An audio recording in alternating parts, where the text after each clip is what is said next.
Bonsoir à tous, vous êtes sur Lancer Critique et aujourd'hui nous allons nous intéresser à Warcry et plus précisément au Fyreslayer afin de savoir si c'est une bande qui est faite pour vous. Dans cette série, nous allons parler de l'historique de la bande dans Age of Sigmar, quel est leur style de jeu sur le champ de bataille, quel mercenaire est intéressant pour eux et finalement je vous proposerai deux listes de bandes, une pas chère et une plus orientée tournoi. Et n'oubliez pas que la première règle pour choisir une bande est qu'elle vous plaise visuellement, le reste ne vient que bien après.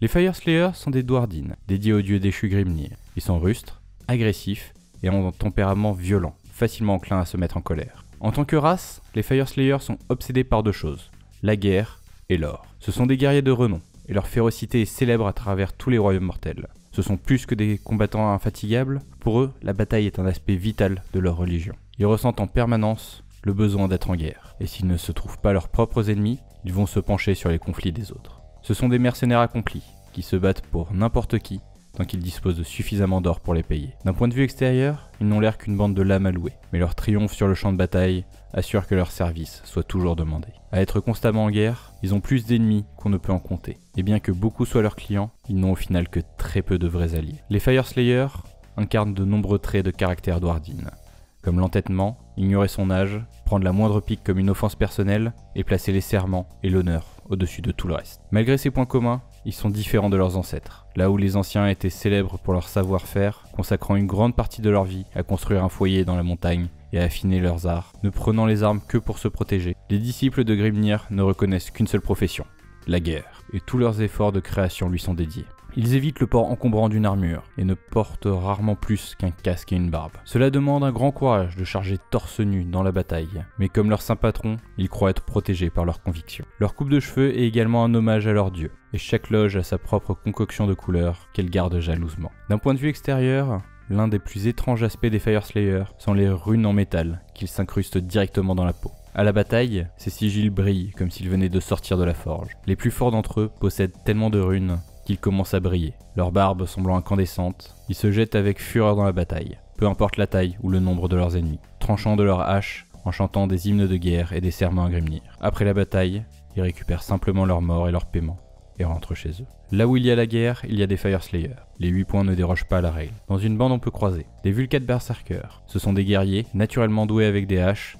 et sans peur dans la bataille. Avec leur rune d'Urgold, ils deviennent encore plus incroyables, alors que le pouvoir et la rage de Grimnir traversent leur corps. Les Hearthguard Berserkers, ce sont des champions élus du Runephaser. Maîtres guerriers, ils partent en combat avec des haches de guerre et des bras zéro pour trancher leurs ennemis et les réduire en cendres. Finalement, des Aurikers Guard, ils portent des magma piques ornementés, des armes pouvant tirer de la lave en fusion. Ils ont fait le serment de protéger le temple forge et la loge du prêtre, une tâche qu'ils exécutent avec une sombre détermination. À présent, parlons d'eux sur la table de jeu. Leurs points forts, leurs aptitudes sont intéressantes et toutes les unités ont leur utilité. Leurs points faibles, c'est une bande lente, malgré une aptitude universelle qui permet d'ajouter 3 à leur prochain mouvement sur un double, et qui manque d'unités résistantes.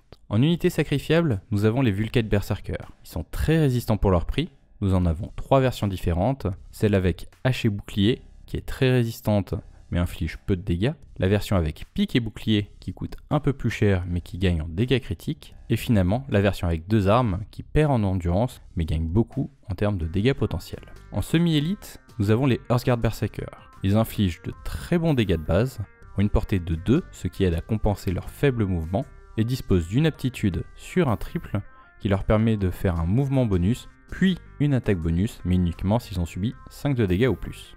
Cette aptitude est bien sûr extrêmement utile et rend cette unité très intéressante. Nous en avons 2 différents, la version avec hache et la version avec bras zéro pour 5 points de plus qui gagnent 1 point de critique. Finalement, en semi-élite de distance, nous avons les Zorik Hearthguard. Ils disposent d'une attaque à 15 pouces, plutôt faible, mais ont une aptitude extrêmement intéressante sur un double qui leur permet de réduire le mouvement de la cible de leur prochaine attaque jusqu'à la fin du round. Le leader a une aptitude sur un triple qui ne peut être utilisée qu'après avoir tué un combattant ennemi et qui augmente de 1 toutes les attaques des combattants amis à 6 pouces. Votre bande étant très efficace au corps à corps, cette aptitude peut avoir un fort impact sur la partie. Il vous faudra donc un leader capable d'aller au combat avec ses troupes et de tuer son adversaire. Nous en avons 4 différents, la version Vulcate qui est la moins chère, la version Auric qui ne me semble pas très adaptée avec son attaque à distance, et finalement les versions Hearthguard qui se valent. En mercenaire, je vous conseille le Knight Velixor, qui peut apporter la résistance qui manque à votre bande et qui a une aptitude sur un quad qui permet d'augmenter la caractéristique de mouvement de toutes les unités à 12 pouces. Au final, nous avons une bande très rentre-dedans. Toutes les unités sont efficaces et leurs aptitudes peuvent faire des ravages. Dans un combat frontal, vous avez toutes les chances de l'emporter. Cependant, votre mouvement reste faible et il va être difficile de choisir vos combats. Les scénarios de type prise et capture d'objectifs peuvent être particulièrement compliqués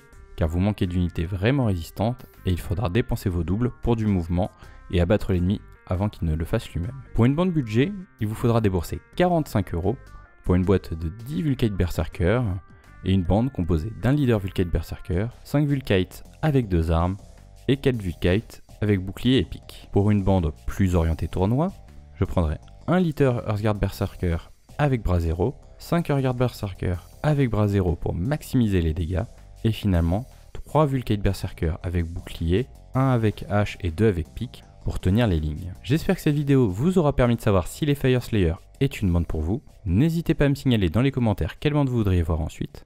Tout sweet.